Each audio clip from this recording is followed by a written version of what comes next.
Hi everyone. I am a terrible dancer, apparently. I used to dance really well.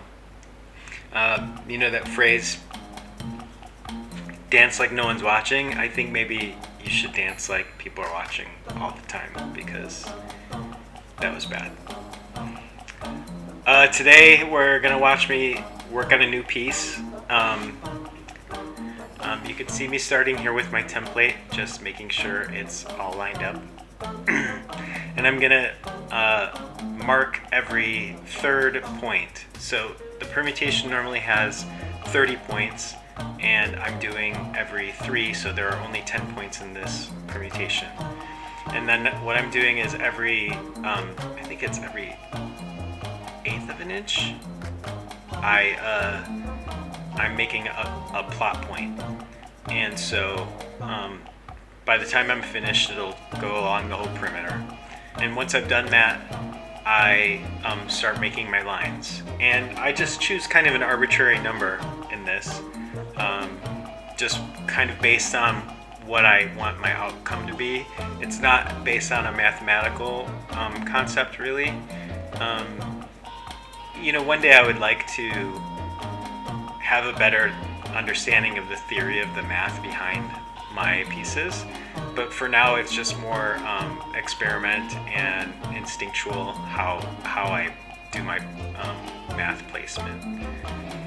But yeah, so what I do is I create one line, and then I move, I just rotate the ruler so that I go to the next 2 points, so they're equidistant from the last ones, and I just basically watch what patterns emerge from these intersecting lines. Have you ever seen the video of like the planets spinning around the universe, and how like there's like a line that connects the 2 planets so that it creates this really cool pattern?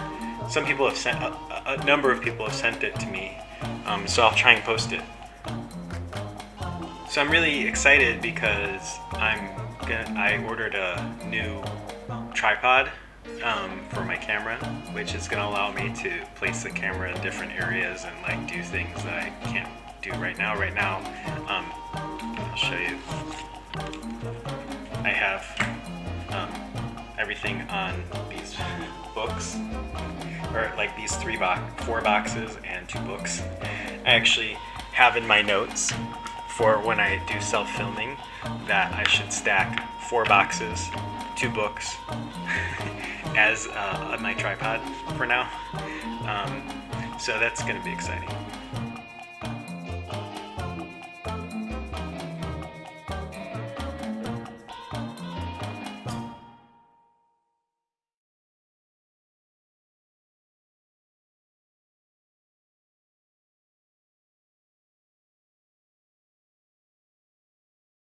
So one of the reasons why I'm making these videos is to try and get more feedback from people who enjoy my work, and sort of like get an idea of what specifically attracts people to my work. I mean, I know why I like certain things, but I think that, like, I've often said that making art in a vacuum is possible, but it's not as interesting as like having an audience to like sort of bounce ideas off of, even if it's like, just even if the only way you get positive or negative reinforcement is through the act of sales. Personally, I think that, I mean, obviously I love selling work, but I like to talk about my work, and that's what I'm hoping to do with my videos, is like get people to talk very specifically about what they see, what they like. So, don't be afraid to leave comments, talk, as specifically or as generally as you like, although specifically is my hope, because I just really would like to get people's feedback. And I think YouTube is such a good medium to create conversations. So yeah, let me know in the comments what you think about my work. Doesn't have to be about this piece, it could be about any piece you've seen me make. So here we have phase 1 is complete. You can see that that pinch I was talking about, and there's a little tiny blank space in the center. It's pretty cool. So now I'm going to start a new group of lines with the same pen, same color, and it's just a little bit, the spacing is a little bit different, so it'll just create another sort of like layer.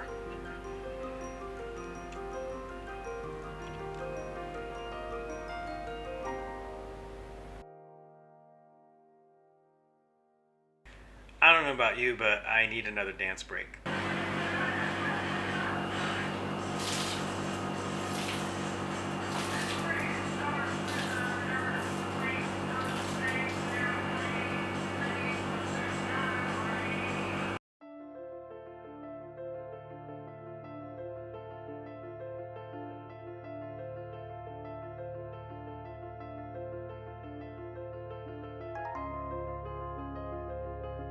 I wanted to talk a little bit about my process of working in general, like not just on this piece, but how I work, how permutations has been unfolding.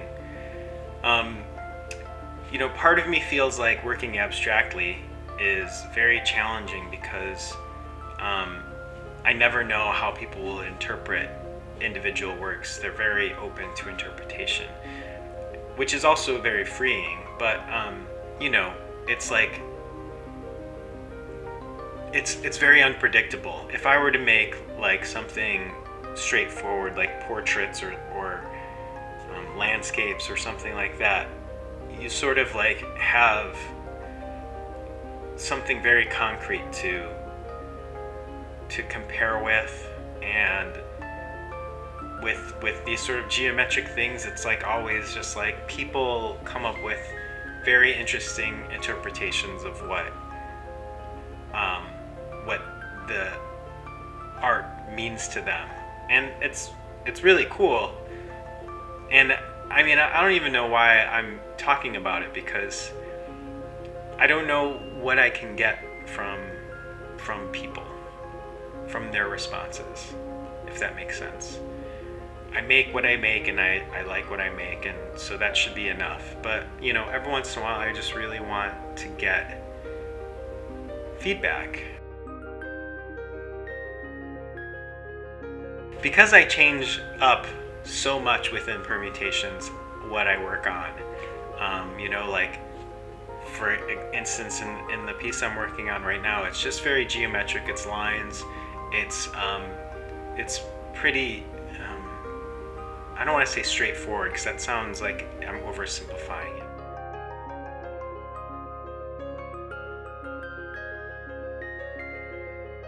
Okay, now I'm starting the first black line rotation, and the lines are closer together, so by the time it's finished you'll see that there's no pinch, it's just sort of this whole shape in the center. the colors I've chosen for this piece are pretty much aesthetic in nature. I think the only decision guiding me in terms of the specific placement of color is um, I I think I've decided that it looks nicer when a darker color is in the foreground. A darker color makes the creates an illusion that things are receding. So if it goes dark to light, um, it looks like the blue is going to be sort of inside the black. And that is what I intended. But in terms of the specific colors, I didn't really have a reason other than I liked this color combination. But getting back to foreground versus background, the darker color sort of hides the lighter color. So I think that's why it makes the darker color look like it's the foreground. So I also, the intricacy that I want to see is in like those pinches and stuff. I feel like if I covered the pinches with a darker color, then it would be a mistake and you'd lose some of that like interest.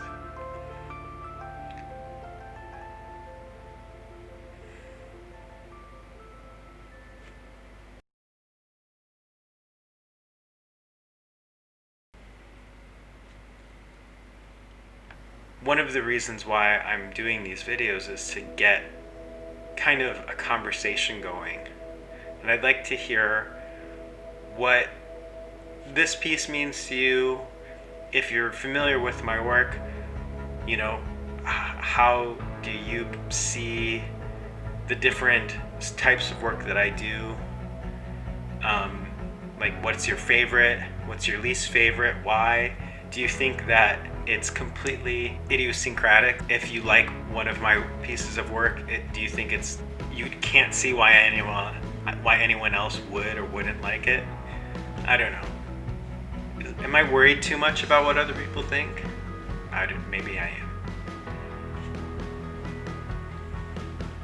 This process is very meditative. It's very calming. I wonder, for people watching it, is it also calming to you? Do you think it's like kind of a satisfying exercise? Because that's kind of one of the things that I experience when I'm making these pieces. It's like it's very satisfying to complete like a rotation of lines, and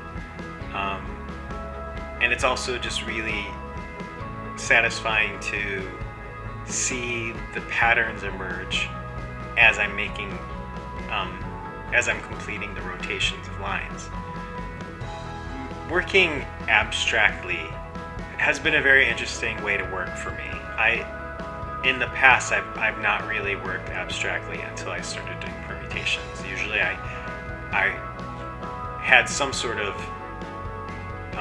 reference or grounding in the literal world or something. It's interesting working abstractly because people have very personal experiences with the work.